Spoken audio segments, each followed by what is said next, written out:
gonna end at 10 o'clock. Vice Mayor, it's 9:07 and we are live. So we will open this agenda review meeting. And we need to have the roll. Mayor Betty Resch is. Oh, I'm sorry. So we will open this agenda. I'm sorry. Mayor Betty Resch is absent. Vice Mayor Herman Robinson. I'm here. Commissioner Sarah Maliga. She was here.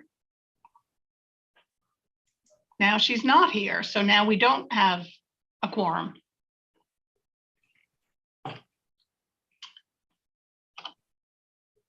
All right, let me see if I can reach her. And neither does the Finance Advisory Board. Ever. Am I?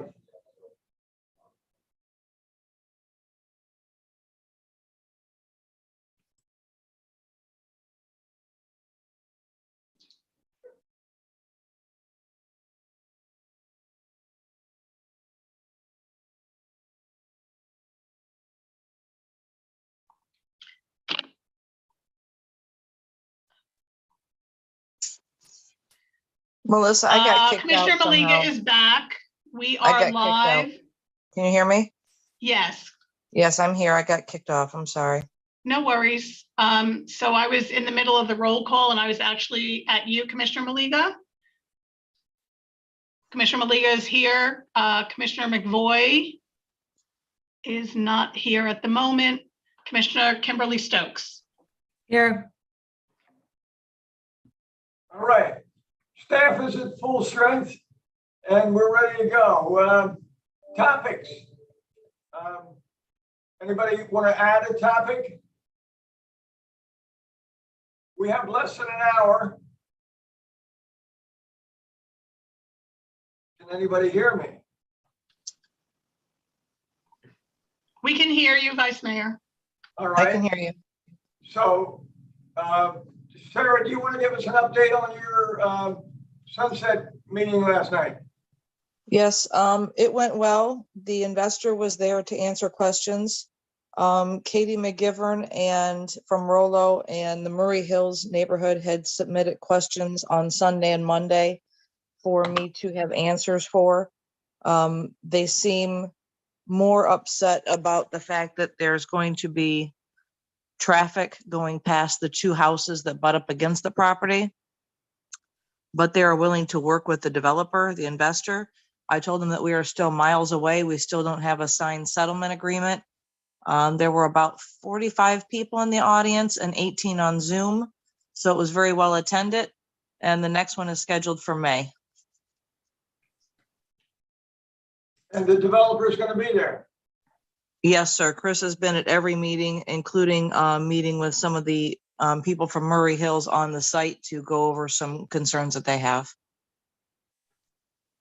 The two houses that are objecting, does that mean we're not going to move forward? No, I explained to them that there are a lot that they can come to the planning and zoning meeting. I explained to them that they will receive notice as affected parties. I explained to them the entire process of which they will be able to voice their concerns. And they all seemed very happy with that. Good. And the developer was not required to be there. No, he was not. Chris has been coming to every meeting, as well as answering phone calls from the concerned citizens and emails. Good. All right. That's a slow step towards something happening there. 17 years in the works. And a lot of tax revenue lost. Yes, yes. And a lot of energy lost, wasted on staff's time and energy not being brought into the city for new residents. Other than that, we hope something happens there. Yep, it was a good meeting. It was a good turnout. Good. Thanks for being there. Absolutely. Vice Mayor, Commissioner McVoy has arrived. All right. Commissioner McVoy, do you have any topic you want to use this time for? I don't have a lot. Thank you for your patience. I was struggling with various technology here, and I guess we got in, so that's good. I'm not sure if I'm visible, or I don't know that that's all that important, but Hey, what's that? not to me. I won't take it personally. I had a couple of questions, couple little things on the join as panelist. Unmute, start video. All right, maybe I'm for real now. I don't know. Yes, you're for real, Commissioner. Looking good as ever. Yeah, right. Thank you. Just one question. I have a couple things, but one question was on the I want to call it the new advisory board process. Do we have a date set for when we're going to start those meetings? Good question. Because we're a little behind. I don't know where January and March come on your calendar, but I thought we were going to do that in January. I believe now we're waiting for the, after the election. Okay. I guess that's reasonable. We shouldn't appoint any Supreme Court judges either, but Yeah, Commissioner McVoy, we can provide a suggested date. I know at one point, and we're talking about having interviews or right. okay. Right. Because I know at one point the commission talked about selecting a Saturday to do that. Is that the continued desired day of the week? Herman said that Commissioner Robinson said that he would provide beer for that occasion, at which point I'm in. I certainly will. Yeah, Saturday is fine. I think that I recall that we did that in the past, and that's fine. It lets people who work during normal, well, I mean, I guess the evening would allow that too, but yeah, I think it's a fine idea. My other couple of things, some of them are retreads. I'm concerned that I'd like to get a resolution of support for keeping and I believe it's called the Palm Beach International Raceway, a international raceway, or at least a national raceway. I'd like to get the resolution passed so that the county commission is aware that we see some benefits to our city and to the county as a whole to doing that. I don't know if it'll help, but I'd like us to do that. So if there's some way we can get that on the next agenda, that would be good. Very pleased to see that, to hear, I think we heard at one of the recent meetings that the city attorney's office is working with PBSO to improve our noise ordinance and make it something that's more enforceable, particularly in residential areas. I can't remember if I mentioned, but also for the downtown, although I don't get personally as many calls, but I spoke at length with somebody who knew of 4 people who had moved out of the Lucerne building in recent history because of noise. That seems like something's not working well if we have that situation. And I know there are people very frustrated in residential areas. So hopefully these changes will move us forward in the right direction. And then, a general one that's always just sort of a aspirational thing, the more that we can have transparency and information available to the public on that's back up to whatever we're making decisions on, the better.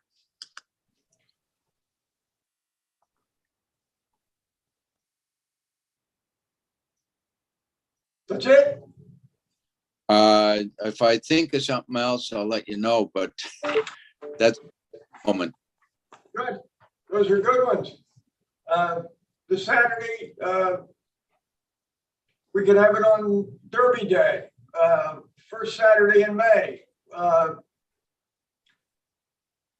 Or anyhow, I'm glad that we're going to pick a date. I certainly would hope that the public is aware of the application process, and that we are going to make appointments, and if you don't have an application, you won't be interviewed.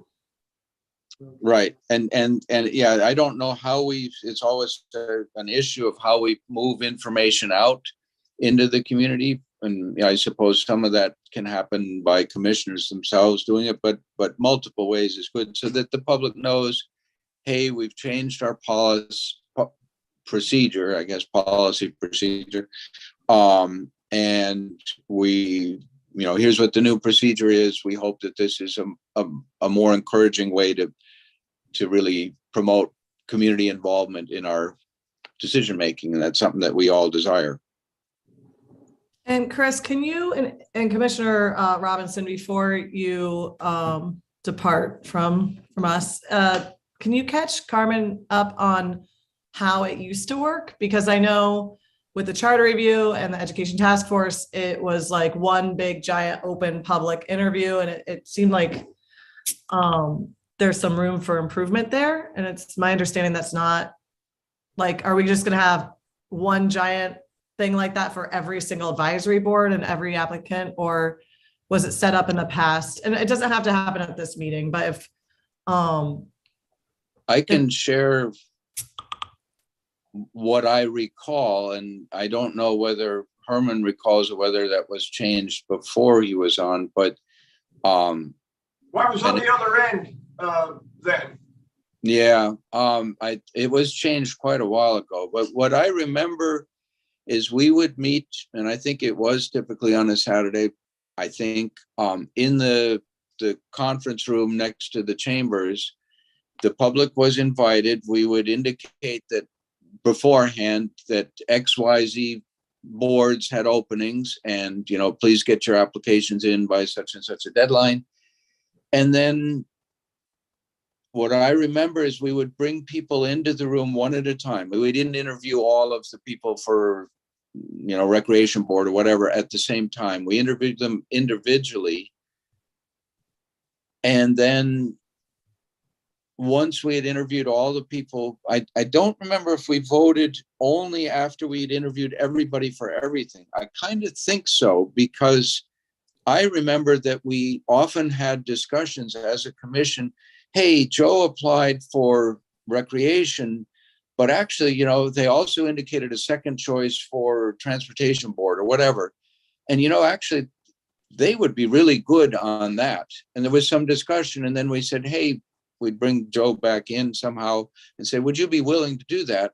We have an opening there. So there was some movement as we heard from different people, and we sort of had a sense of where people might be most helpful within their level of interest. We did ask them to rank, I don't know, up to 3 or 4 first, second, third choices, because often people were interested in serving and they were flexible about what board. Some boards obviously require certain characteristics, certain expertise or something. And then I think what I remember is little pieces of paper that we voted. Is that a secret vote? I mean, we voted on a piece of paper, and then the city clerk, I think, or somebody counted them up and said, Jill's got 8 votes for recreation board. She's on, or whatever.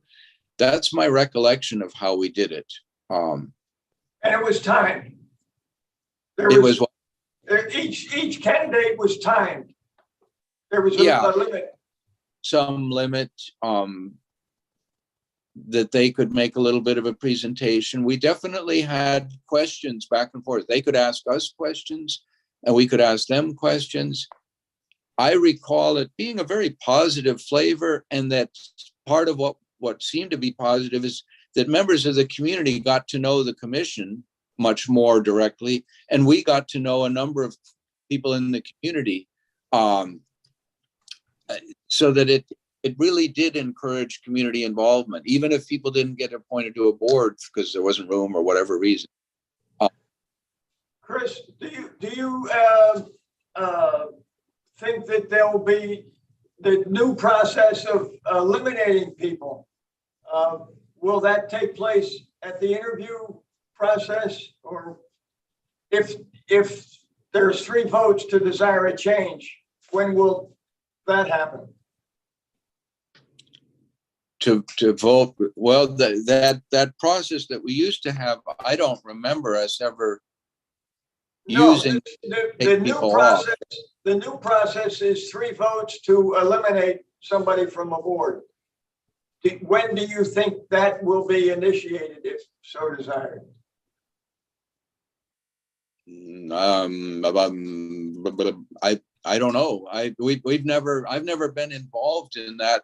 I don't know that we ever did that before, so I don't have any particular insights. But it's been now established as a process, and Right. um, So if the commission desires, we can provide a list of the existing members for each board, and you can review that list and then indicate whether you would wish to make some changes or not. But we provide the list beforehand, well before we plan the date, so you can be prepared to know what openings are on each board. Yeah, I think we should know the openings before we go. I don't think we should go into the interview process and then leave it saying, okay, we're going to cut these Right. people. I think we should know the Right. openings going into it. I think right. from my understanding is that the If people I who've could been make- appointed. One clarification. yeah. Just one quick clarification. Existing board members who are serving out a term need to be allowed to finish their term. It's only newly appointed members that the new process will apply to. Oh, okay. So you're realistically not going to have an opportunity unless someone you appoint shortly hereafter, you decide to remove from the board. Because And- remember, existing board members have a set term and we have to let them finish out their term. And what the city attorney kindly is pointing out is that my law degree did arrive in the mail, because I was just going to make the very point that the existing ones, we don't, for those reasons, they have that right. Okay. Yeah, but Thank you. moving forward, Thank- I would think we would make those decisions ahead of time. okay. It concerns me a little about discouraging applicants. But it is what it is, and we'll move forward with that. Good. I hear you. So we have the month of April to pick a Saturday. Fine with me. I wouldn't make it April 1st, but I don't know if April 1st is a Saturday.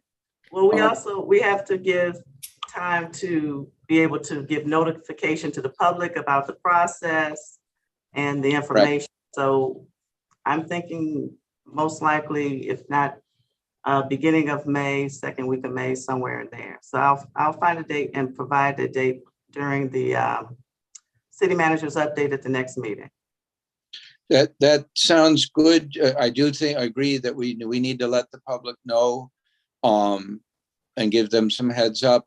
On the other side of the balance, in terms of trying to move forward more quickly, I think we have a number of people who are sort of in limbo that have kind of been serving, but their terms expired, and we need them on to keep a quorum and various things. So there is a degree of timeliness to trying to address this, if we can.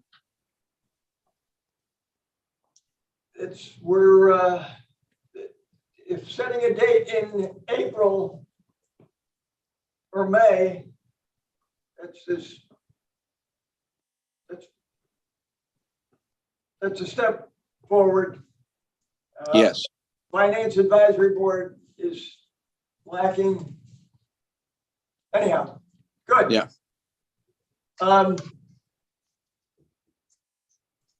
any other,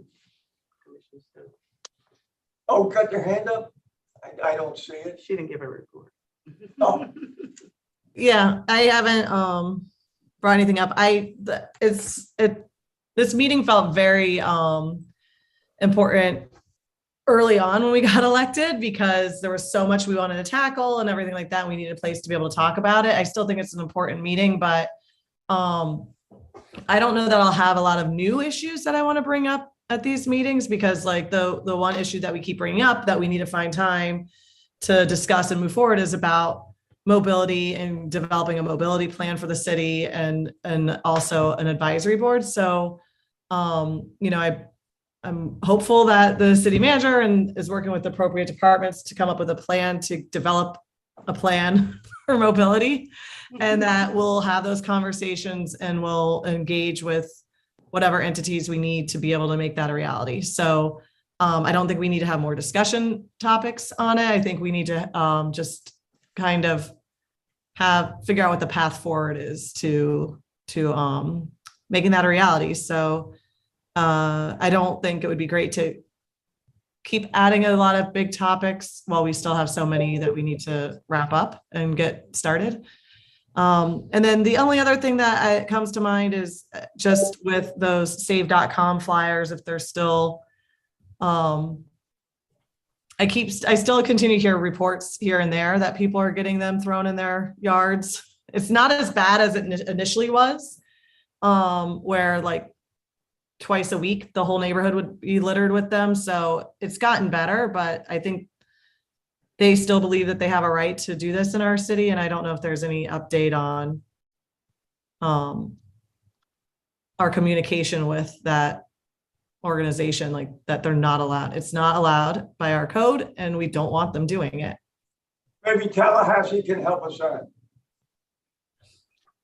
How Now, so? Vice Mayor, Well, in taking full control of what we need to happen in our own.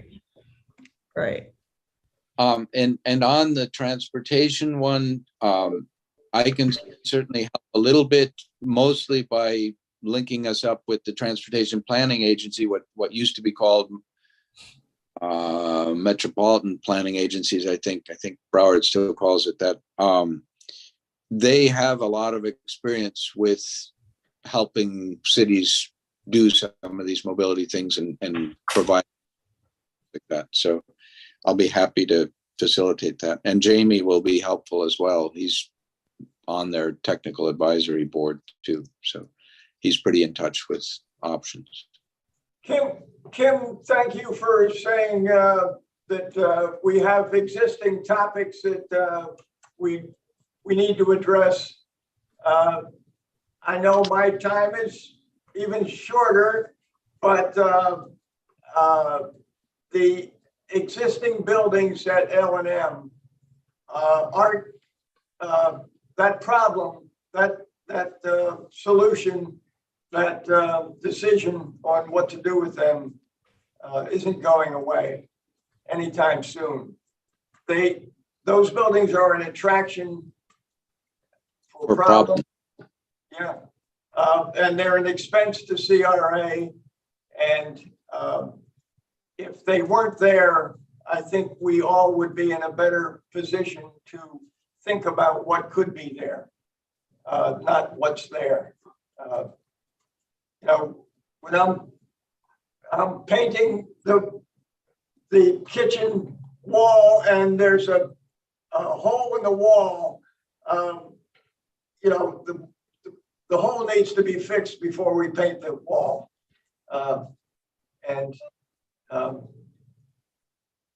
This is, I'm hoping that a decision on those buildings comes before a decision on what's coming afterwards. I don't know how to do that. I know it's not a pleasant decision, but decisions have to be made. Comments? I hear you on, and it makes a good deal of sense having been through that fix the hole first before you paint. Works much better than the other way around. But we also have issues with, this is a historic district. These are at least somewhat historic buildings.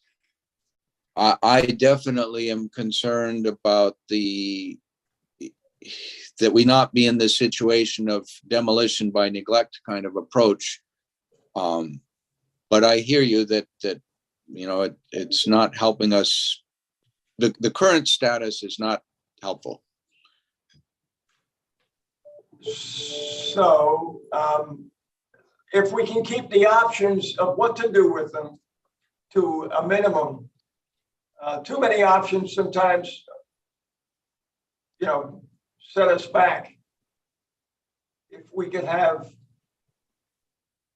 do nothing is always an option. Demolition would be an option. Is there a third? Well, I thought they talked about moving some of them at one point, and so I think we're missing that kind of critical information of what condition are each of these properties, and we haven't brought that forward.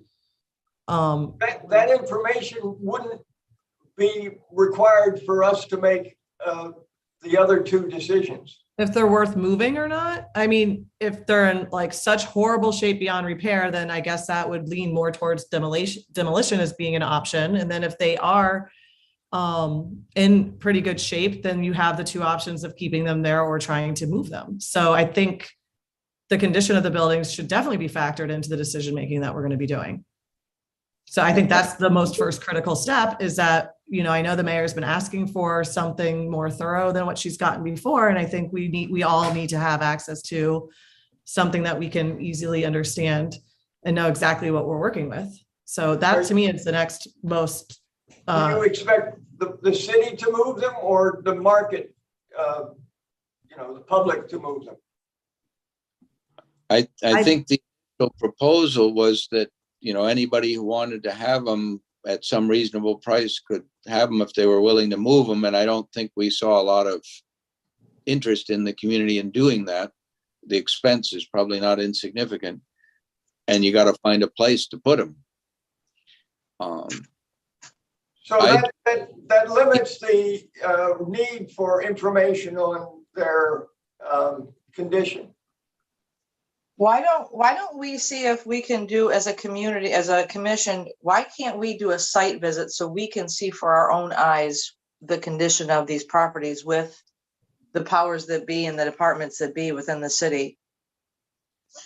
I thought of that too. I don't think that's a crazy idea. The only thing is, what I would want ideally out of the information from staff would be, hey, on a 1 to 5 scale, where are we? But more relevant than the 1 to 5 scale is about what would it cost to get this back to where we could have somebody living in it so it's not a problem. Is it, $100 million? Is it $10,000? Is it $5? That I think is the most relevant part of it. And I could walk through it, but I'm not going to be able to answer that question. Commissioner Robinson might be able to, because he has experience in that area, but I wouldn't. If you throw enough money at it, usually you can make a change. Right. And that's where that amount, really the translating of what condition they're in, the relevant piece is, are we looking at $1 million to get this, for people habitable, or are we looking at $5? And where along that continuum are we? And we walking through it, I don't think would answer that question. But there are people in our staff. Well, Chris, with all due respect, I said with the powers that be. So people from obviously our departments that can tell us this is not going to pass because of A, B, and C.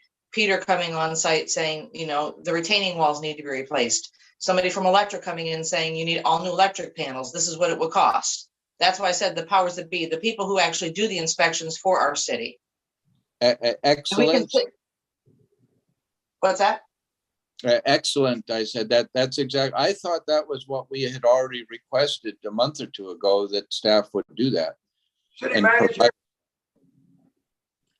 Yes, commissioners, I believe at one of our meetings that William provided a synopsis of the condition of those properties.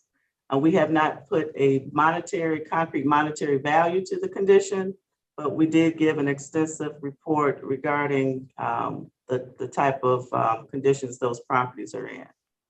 But I think that I will say for me as a commissioner, I would love to actually be on the property so I can say with clear conscience that I've been in the properties, they're uninhabitable, and here's what they really look like. Instead of just taking everyone's word for it and us voting on something, I don't think that it's too much for us to ask to go tour the properties and do a site visit, even if we do them individually so we don't break sunshine law.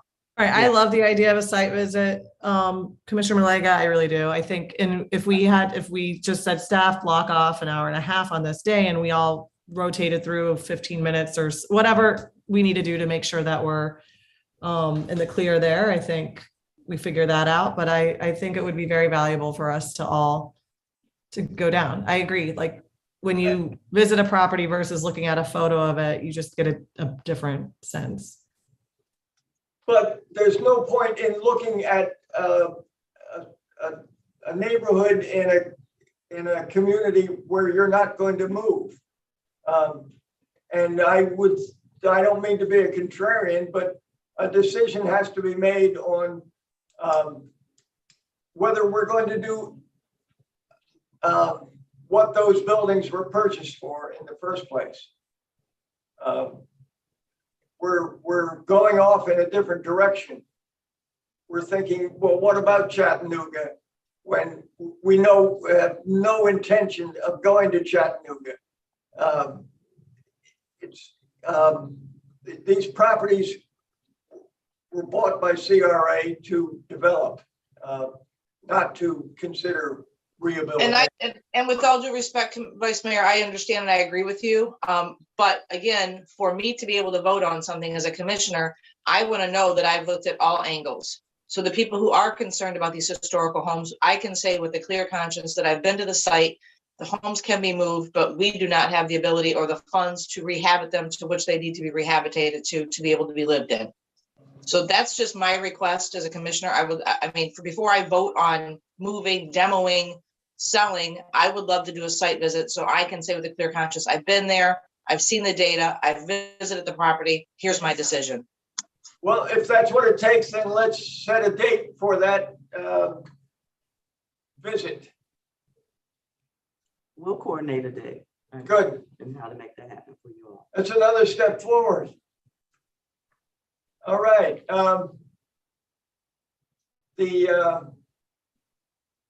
The partnership business in housing is important. And this is a partnership. Our CRA is our managing partner with these properties, and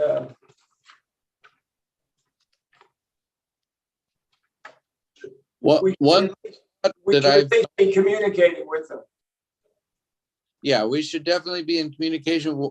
One of the things that and I don't know a lot about it certainly, but I read some things recently here in Palm Beach County. I had always assumed that for the city to be involved in affordable housing would require, tens of millions of dollars, and it was way out of our budget and possibility, even though we were very aware of an urgent need.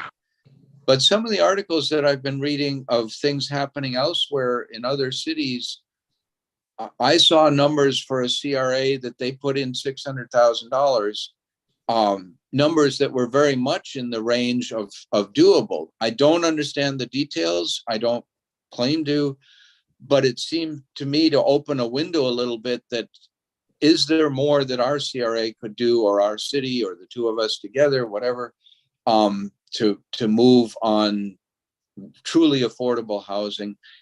Obviously, it would be in partnership with developers and builders and maybe federal funds and who knows what. But to me, it opened up more window that this is in the realm of possible. I don't mean necessarily for the L&M site, but just in general for the city.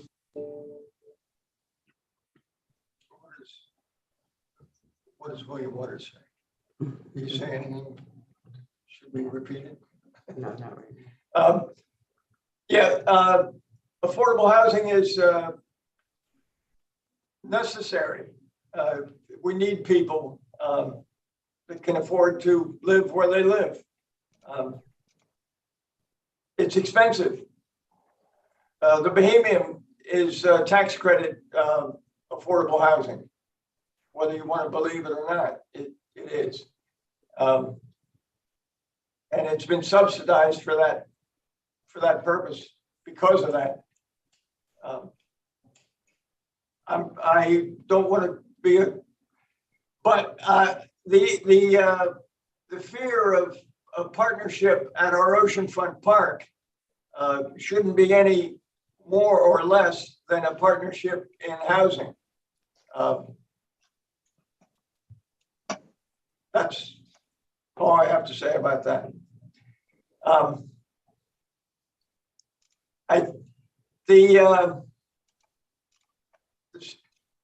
The departments. I don't know who does. William, go ahead. Good morning. We have a tentative date set for discussion of both some LDR changes as well as affordable housing for April the 11th.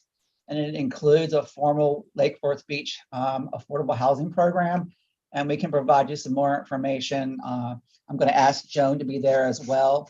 But there are a variety of avenues toward encouraging or incentivizing or providing affordable housing that we can discuss at that date. I know it's a little far off into the future, but that was the earliest we could put it. Good. Appreciate that, William. Thank you. I think we're all aware that the jumps in rents have been astronomical, I think is a fair term, and jumps in housing prices not far different. And I haven't heard of any astronomical jumps in wages. So there's an issue. And I've heard from a number of people firsthand that they had to move because somebody was selling the house they'd been in a long time renting, and that they're just not finding anything that's in range. And I've heard that from a number of people. I'm sure others on the commission have too. Does the city want to get involved in the requirements of 6-month notice of a large rent increase? We talked previously about attempts to try to do a rent control kind of thing, and we ran into the difficulties with the state law and the requirements. We may want to revisit that, but I appreciated, Commissioner Robinson, or Vice Mayor, that you had raised, hey, let's look at a wide range of tools, anything, obviously only things that are legal and doable, but I'm in an all of the above mode on this. I think this is a serious enough and widespread enough problem that anything we can do to help would be good. Well, and it's a topic broad enough that probably would go past a half an hour if it was on an agenda. So how do you want to address it? Well, yeah, I know I brought up with our city manager in one of our meetings like last week too, like where are we? I think we need staff and our legal counsel to kind of let us know what some of our options are, because we can all sit up there and talk all day long and ideas. And I don't think we have a ton. I like your idea of what are we allowed to ask from landlords who have business licenses with us to rent their properties out? Are we asking them to notify us that they're about to increase the rent, notify their tenants? Like, what are we actually allowed to do? And I know we were going to try to reach out to other communities because this isn't unique to Lake Worth. It's happening in all of South Florida, West Coast side of Florida, to find out if other staffs have had success in coming up with ideas. So I think there's a certain amount of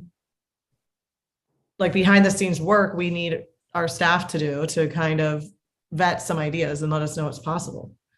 Carmen? Yes, as an update to that initial research, we did do a blast out to our our neighboring communities and city managers, we did not get a huge response.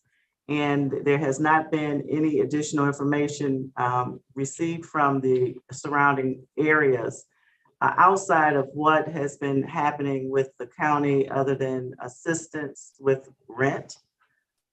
So we haven't gotten any other creative ideas from our neighboring communities. So as an update, but we will continue, we're gonna have to reach out directly to see if there's been other ideas out there or other approaches to address the situations in those communities. Have we gone outside of Palm Beach County? Because, you know, Miami-Dade, they've experienced this harder than us years ago, right? So, and then I know the west coast of Florida, that's something that they were really trying to look into in St. Pete, and areas like that. So how broad are we looking? No, and we need to start pushing out of the county. We initially started here in the county to see what we were doing nearby, just to get the idea of what's happening in our market.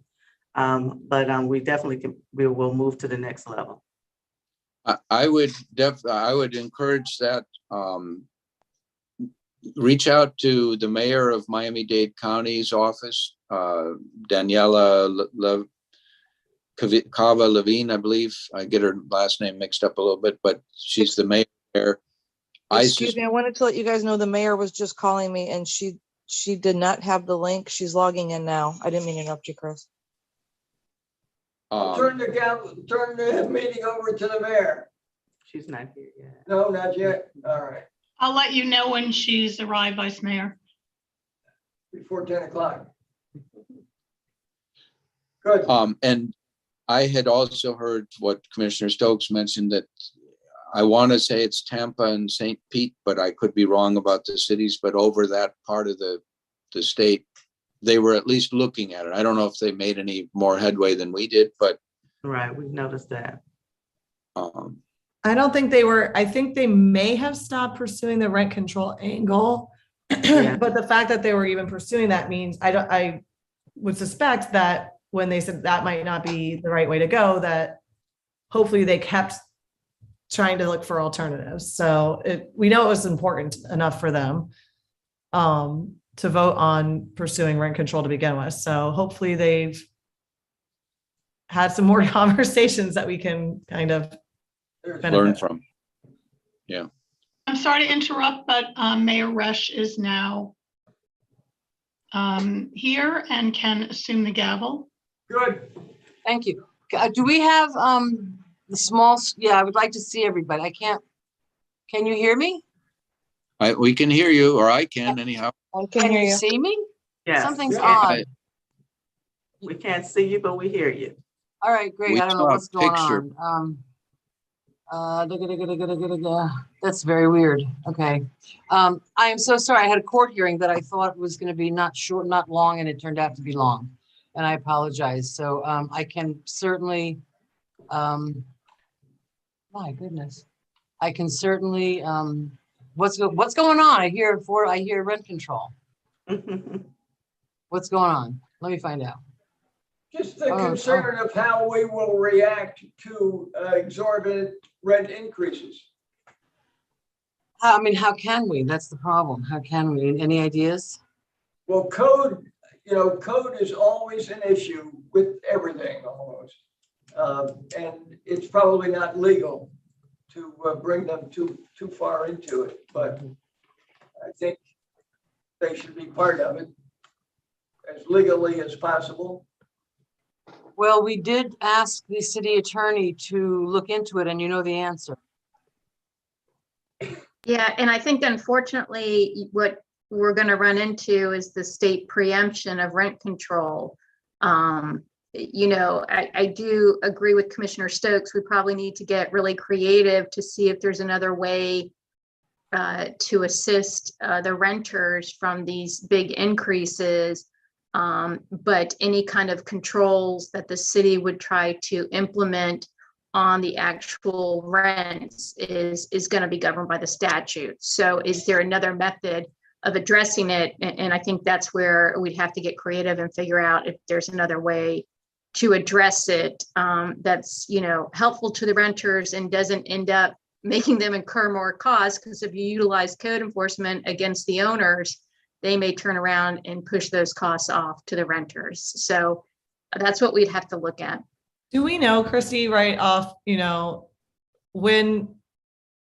what we're allowed to require? So I would just love some education. Maybe that's something that we need to bring back at another time with getting a rental license. Like, do they tell us what they're going to be charging for each unit? Like, do we already have no that on control file? over that.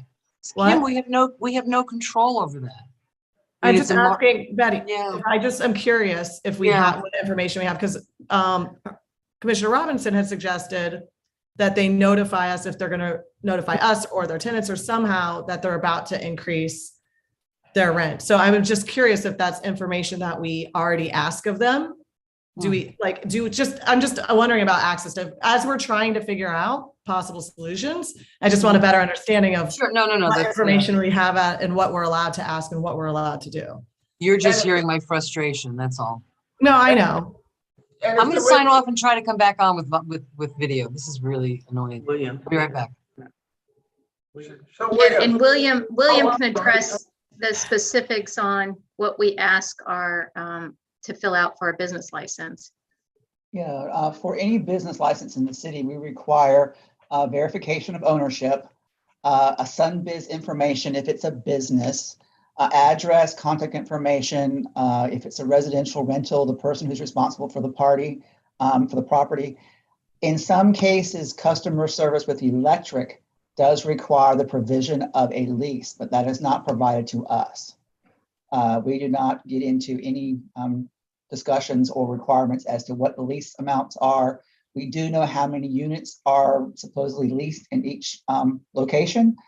I can follow up with customer service to find out with what they do with the leases once they get them, but we are not apprised of when tenants are moving in or out, except for possibly in the need of a electrical or utilities connection. And we don't really have anywhere to put that information in our system. I guess we could create something somehow, but we don't ask for the leases. No. And I guess to follow slightly in Commissioner Stokes' direction, I think we're hearing that our legal options to actually control rents are probably 0 to none. But are there other angles, whether it's, insisting that landlords be explicit about rent increases or what their rents are or what the history is? My law degree only arrived in part, so I certainly don't know what the limitations are, but I would like us to explore, well, what if we were doing something that was just informational, making it aware to the public and the renting public or whoever that, hey, this landlord used to rent at this and now they're renting at that. That wouldn't be controlling it. It wouldn't be telling them what they can do, but we might have a contribution in terms of making that information available. I don't know whether that's a possibility, but I would like us to be, I think I think it is very fair to say that this is an emergency situation for people who rent. And we should be quite broad in our thinking of and imaginative in our thinking of what can we do to help. And if the rent goes up 12% or more, it automatically requires another inspection. Oh, come on. Well. Well, and I just, the other thing I want consequence. to add. Well, the other thing I want to add is, in our legislature is still pending the bill on business damages. So in addition to a preemption that we have to deal with in state law, which would make it very difficult to do a rent control ordinance, is now we also may have to contend with a cause of action for any other ordinance we create that a business owner could claim it damages that business. So it's a very difficult area right now to navigate, and depending on what happens with that bill, it will be even more difficult. Madam Mayor?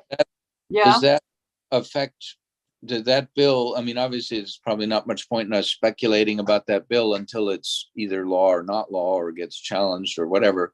But just for clarification, if we had a policy to do something, but it's not an ordinance, would it still fall under that, Christie? I think that would have to be your argument.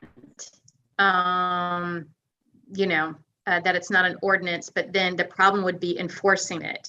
If it's not an ordinance, how are we going to enforce it? Code enforcement enforces ordinances. So it wouldn't have much teeth. Madam Mayor? Yes, ma'am. I just want to say in the meantime, I just wanted to mention that the Palm Beach County Commissioners just approved additional funding for rental assistance. They did. So that could be a resource that we can share with our community if they're having difficulties paying rent, that they can reach out to the Palm Beach County for assistance. Thank you. They just instituted that. The county is doing stuff. I mean, I just met with Dave Kern the other day, and they're starting, I don't exactly know where it's going to be located, but a tiny house community to help solve the homeless problem. They're going to put tiny houses up, which is like brilliant. I think it's wonderful. I think they do have other programs. I think that, perhaps we should, maybe Carmen, you and I should maybe do a little digging into what else is available. I also think that at some point, this is not rent control, but just in terms of housing in our city. When we get to talking about ARPA funds, which we really, are going to be talking about, I think that I know that Riviera and Belgrade are doing direct financial assistance to homeowners who need things like a roof, plumbing, electric, life and safety stuff. And I'm going to propose that we, earmark some of our ARPA funds for that kind of stuff, because I'm sure there's a lot of need out there. Somebody's air conditioning's dead and they don't have the money to do it. But as far as, I'm as frustrated as anybody. I mean, it's horrible. I get a text every day. Hey, Betty, do you know of a 1-1 or a 2-1 that I can afford? Well, what can you afford? $1,700? It's crazy, but it's not just us. This is, we are trying to solve a problem that is endemic. And I hope we can be creative and come up with something, And And those of are, course, our legislature is just a horror show right now. So I have no doubt that after what they did yesterday, I have no doubt that they're going to pass those laws. It's a business, we're very limited. It's I frustrating. have to jump. I'm sorry, everybody, but I'm sure we'll talk about this again, and hopefully we'll find something. I don't think it's anything that we'll be able to solve, but anything we can do to reduce, the impacts would be great. But I'll see you all Again, Kim, I'm sorry I came in late. sometime. I apologize. I missed the whole conversation. Now I got to find out what happened while I was gone. What'd you do while I was gone? We can Okay. have different consequences. What? We can institute consequences How? For what? for exorbitant Consequences? rent, for What? exorbitant. Herman, did you not hear the city attorney saying we have to have a rent referendum every year to establish a need for rent control? And otherwise you can't do it. I'm not talking rent control, What are you talking then? exorbitant rent increases. That would be rent control. no, No, I don't think necessarily. And it's wonderful for us to be looking at the money that the county might be making available to help people, but that's usually, Hey, Let's- guys, I gotta get off this call, okay? Okay, Thank you. Sarah. let's say somebody's rent goes up $600 and there are 1,000 people in the city that this happens to. Government cannot support and pay into the pockets of developers or landowners an unjustified, multi-10% increase. That shouldn't be coming out of taxpayers' money to help that. There ought to be some better way to at least make sure that people know that landlord X is doing X these kind of increases that do not have a basis in real increase in costs. What Nobody maybe, go ahead, along those same lines, Chris. I mean, maybe an effective thing would be to have, I mean, there have been rent strikes, there have, a pub, bus strikes. I mean, there have been if this is affecting the public, maybe the public should take some group action. Maybe they should organize. We're not that big. Maybe tenants in the city should organize and have some sort of, direct action kind of thing. Because I mean, I think our hands are fairly tied. So I would like to see some, something from the community looking for help as well, looking for a voice. Looks like we're losing vice mayor. Oh, we lost the vice mayor. He walked in. They're wandering away now, Carmen. I don't know. All right. Mayor, we no longer have a No quorum. longer, right. Well, we can right. still talk though, right? Can't we still talk? Ms. Coyne? That's a Chris, I guess we can, well, there's no action taking place. No, we're not taking any Right, so action. Right. you can still talk, absolutely. And I don't want to keep us, but so what did everybody talk about before I got here?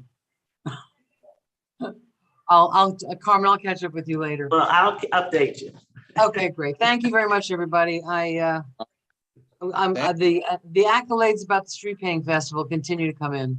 And did you hear about our Lake Worth High School Wind Ensemble? They came in with perfect scores last night. I want to do something. I want to recognize them at a meeting because they work like dogs. So that's okay. All right. So I guess we're adjourned. We're adjourned. I have one more court hearing, Carmen, then I'll be in.